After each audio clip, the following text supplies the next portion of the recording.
président Roch-Marc Christian Kaboré est à Bruxelles depuis hier. Il participe au Européen du développement. C'est le principal forum européen dont les travaux sont axés sur la coopération internationale. Avant le début des travaux, il a échangé avec les compatriotes vivant dans cette partie du monde.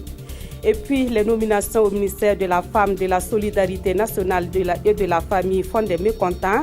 Des agents de ce ministère ont observé un arrêt de travail ce matin pour manifester ce mécontentement. Ils revendiquent également la reconstitution de carrière pour le personnel des ex-garderies populaires. Voilà qui fait la une de ce 13h15 sur la RTB. Bonjour à toutes et à tous. Le président du Faso est arrivé hier à Bruxelles en Belgique pour prendre part aux Journées européennes du développement. Et dès son arrivée, il a rencontré la diaspora burkinabé de la Belgique, mais aussi ceux de Luxembourg, de l'Angleterre, du Danemark et de la Hollande. Roch-Marc Christian Kaboré leur a parlé de la situation nationale, de son projet pour le Burkina Faso, avant de répondre aux préoccupations de ces Burkinabés vivant à l'étranger. On fait le point avec nos envoyés spéciaux à Bruxelles, Jean Songo et Frédéric Etienne Bafenga. À ces échanges entre le président du Faso et la diaspora à Bruxelles, les communautés du Luxembourg, du Danemark, de l'Angleterre, de la Hollande étaient présentes, en plus de celles de la Belgique.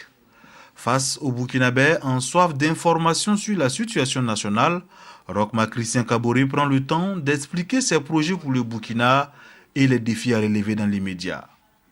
La justice, la sécurité, la santé, l'emploi, mais aussi les questions de réconciliation nationale et de constitution en vue, le président du Faso va dans les détails avant d'écouter les préoccupations des uns et des autres.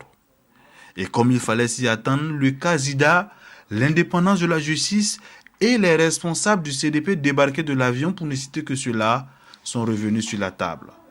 Sur tous ces sujets, le président du Faso s'est voulu clair. Il n'y a vraiment pas un acharnement sur une opposition quelconque.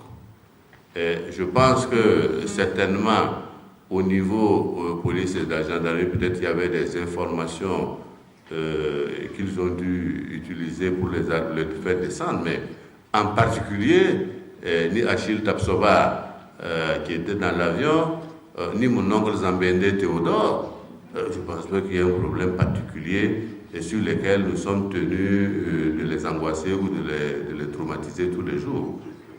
Parce qu'il y a plus dur qu'on doit traumatiser qu'il va à Ouagadougou. Donc c'est vraiment pas. Je trouve qu'il a dû avoir peut-être à ce niveau, je pense, peut-être une erreur d'information, beaucoup plus que vraiment la volonté de vouloir terroriser des gens parce qu'ils ne sont pas avec nous. Non. À la fin de la rencontre, ce sont des Burkinabés satisfaits d'avoir échangé avec le premier responsable de leur pays. J'étais très satisfaite parce qu'il était très franc, on a senti une sincérité et il est très pragmatique. Le président du Faso a demandé à la diaspora de travailler pour que la culture démocratique soit ancrée au Burkina. Il leur a également demandé de tout mettre en œuvre pour toujours rester unis. Retour au Burkina Faso où depuis ce matin, des députés suivent une formation sur le contrôle du secteur de la sécurité. Cette formation devra permettre à ces députés de mieux analyser les lois relatives à la sécurité qui leur sont soumises pour être votées. La Commission de la Défense et de la Sécurité de l'Assemblée nationale est l'initiatrice de cette formation. Elle est soutenue par le NTI, le National Democratic Institute. Plus de précisions avec Alidou Badini et Ruth Bini Ouattara. C'est un atelier qui s'inscrit dans le cadre du programme de la coopération danoise pour la stabilité et la paix dans la région du Sahel. Mise en œuvre depuis juillet 2014 par le NDI, également au Mali et au Niger, il avait connu une suspension au Burkina Faso du fait de l'interruption du processus démocratique. Cette fois-ci, nous reprenons, nous espérons vraiment pour de bon. Ces questions de sécurité sont devenues des questions majeures pour tous les États. Et le rôle des parlementaires dans la gouvernance du secteur, évidemment, requiert toute l'attention de tous les acteurs qui travaillent dans ce domaine. Dans la résolution des défis sécuritaires auxquels font face les États, l'une des fonctions du Parlement est de légiférer pour donner à l'État les moyens d'assurer ses fonctions régaliennes. Fort de ce constat, les députés membres de la Commission de défense et de la sécurité vont enrichir leurs connaissances dans le domaine en vue d'assurer le lien entre la réforme du secteur et la bonne gouvernance au Burkina Faso. En tant que nouvelle commission, c'était important quand même que les membres de cette commission puissent bénéficier du renforcement des capacités pour pouvoir mener à bien leur mission. Après une auto-évaluation des besoins et priorités de la Commission et une mise à niveau sur les concepts, principes et exigences de la gouvernance du secteur de la sécurité, les députés seront formés à la compréhension du rôle de chaque acteur de la sécurité et à l'importance du contrôle parlementaire. Dans l'actualité également, au ministère de la Femme, de la Solidarité nationale et de la Famille, des agents sont mécontents. Ce mécontentement, selon eux, est dû à des nominations d'enseignants et d'administrateurs civils à des postes techniques dans leur département. Ces agents revendiquent également la reconstitution de carrière du personnel des ex-garderies populaires. À l'appel du syndicat des travailleurs de l'action sociale, ils ont tenu un sitting de 8h à 11h ce matin. On voit cela avec Salif Belem et Aruna Mari. Au pied de l'immeuble Bahoguin, ces agents du ministère de la Femme, de la Solidarité nationale et de la Famille expriment leur ras-le-bol. Non, la nomination d'enseignants au poste technique. Non. À l'appel du syndicat des travailleurs de l'action sociale, SINTAS, ils exigent la satisfaction de leurs plateformes revendicatives qui se résument en 2 points. Ce matin, les travailleuses et travailleurs du ministère de la Femme, de la Solidarité nationale et de la Famille sont mobilisés sous la direction du comité CGTB et la coordination régionale du SINTAS pour manifester leur vive désapprobation contre les nominations d'un promu sans mention de son statut d'enseignants et d'administrateurs civils à des postes techniques lors du Conseil des ministres du 27 avril 2016. Nous exigeons l'application diligente des conclusions du comité interministériel relatif à la reconstruction de la carrière du personnel des ex-garderies populaires. À ce sitting de 3 heures, une lettre de protestation a été remise pour l'autorité compétente. Au nom de Madame la ministre de la Femme, de la Solidarité nationale et de la Famille, nous prenons acte de leur déclaration que nous allons transmettre à l'autorité pour que des réponses rapides soient données. Maintenant, quant à la presse ici présente, nous allons vous convier incessamment à une conférence de presse pour le point de vue de l'administration. En cas de non-satisfaction de leurs revendications, les différentes coordinations du syndicat seront appelées à initier des protestations, prévient le SINTAS. Mouvement d'humeur également au centre d'éducation non formelle de Do dans les Hauts-Bassins. On apprend que les examens de fin d'année ont failli ne pas avoir lieu dans ce centre. Et pour cause, les enseignants ont tenté d'empêcher la tenue de ces examens. Ils exigent le paiement des arriérés de leur salaire. Plus de précisions avec Saturnin Parier et Moussa Sanou. C'est un climat tendu ici au CB9, les centres d'éducation de base non formelle de Do. Les formateurs tentent de prendre en otage les examens. La raison des arriérés de salaire. À l'heure actuelle, nous sommes des enseignants du système éducatif à l'abandon, délaissés. Parce que tout simplement, on nous a promis le déblocage du budget pour payer nos salaires. Jusqu'à l'heure actuelle, ce budget n'est pas débloqué. Nous avons un retard de 3 mois. Imaginez-vous un fonctionnaire burkinabé, 3 mois sans salaire.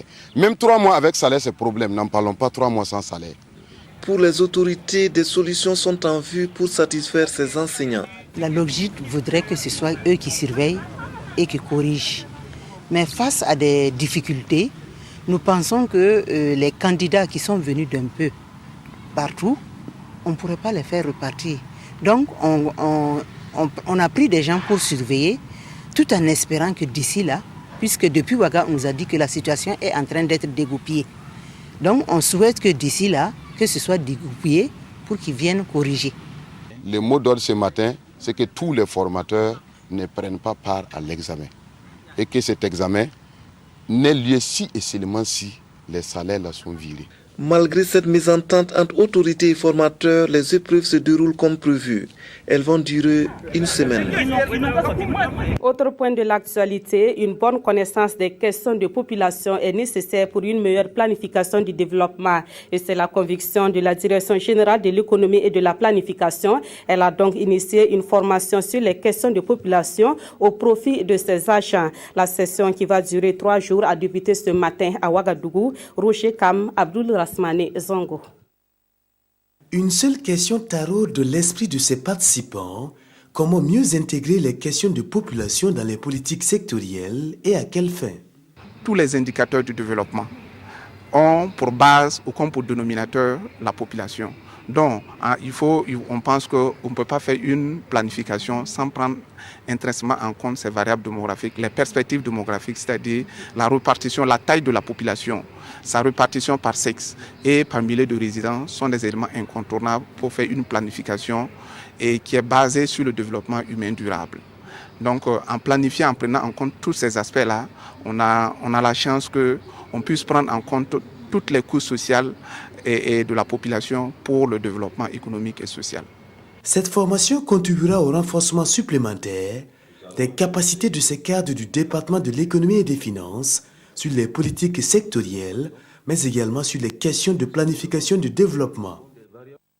Et puis cette bonne nouvelle pour les artisans exerçant dans les filières de l'agroalimentaire, du textile et des cuirs. Le département en charge de l'artisanat a lancé un projet dont l'objectif est d'améliorer la compétitivité de leurs produits et services. Dénommé projet d'appui à l'artisanat au Burkina Faso, il sera mis en œuvre dans 6 régions. Le projet, dont le coût est estimé à 800 millions de francs CFA, est financé par l'État burkinabé et la coopération autrichienne. Il a été lancé hier mardi à Kaya. Yacouba Gamé, Bouma Ernest Nebi.